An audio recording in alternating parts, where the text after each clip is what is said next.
লাভের আশায় ফুলকপি চাষ করে এখন বিপাকে কচুয়ার কৃষকরা। কচুয়া থেকে সরাসরি আমাদের সাথে যুক্ত হচ্ছেন স্টাফ রিপোর্টার মোহাম্মদ মাসুদ রানা। মাসুদ রানা, আমাকে শুনতে পাচ্ছেন?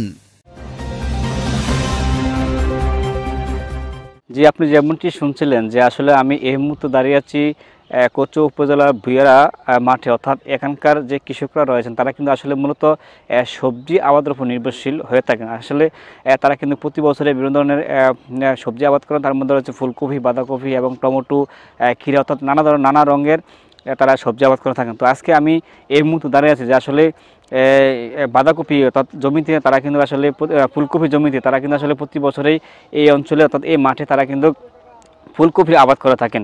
কিন্তু আজকে তারা কিন্তু ফুলকপি চাষ করতে যেই টাকা ব্যয় হয়েছে কিন্তু তার চেয়ে কিন্তু অনেকটাই ক্ষতি হয়েছে এবং অনেক কৃষকরা কিন্তু এই ফুলকপিগুলো কেটে ফেলে দিচ্ছেন, যার কারণে হচ্ছে চাহিদা কম। অর্থাৎ যে স্থানীয় বাজার যে ফুলকপির চাহিদা ছিল সে চাহিদা কম থাকায় তারা কিন্তু অনেকটাই হতাশ এবং অনেকটাই বিপাকে পড়েছেন এইসব এলাকার যে কৃষকরা। তারা আমাদেরকে, আমি কয়েকজন ক্ষতিগ্রস্ত কৃষকের সাথে কথা বলেছি, তারা আমাদেরকে যে বিষয়টি জানিয়েছেন যে আসলে তারা কিন্তু প্রতি বছরই এই জমিতে বিভিন্ন ধরনের সবজি আবাদ করে থাকেন, তার মধ্যে অন্যতম হচ্ছে ফুলকপি। কিন্তু এই চলতি বছরে কিন্তু ফুলকপির দাম কমে যাওয়ায় অনেকটাই ক্ষতিগ্রস্ত হয়েছেন এই এলাকার কৃষক এবং তারা আসলে অনেকটাই চরম দুর্ভোগে পড়েছেন। তো তারা চাচ্ছেন যে আসলে এখন প্রতি যে পিস ফুলকপি তারা এখন প্রতি পিস ফুলকপি তারা এখনও বাজারে বিক্রি করতে পারছেন না, যার কারণে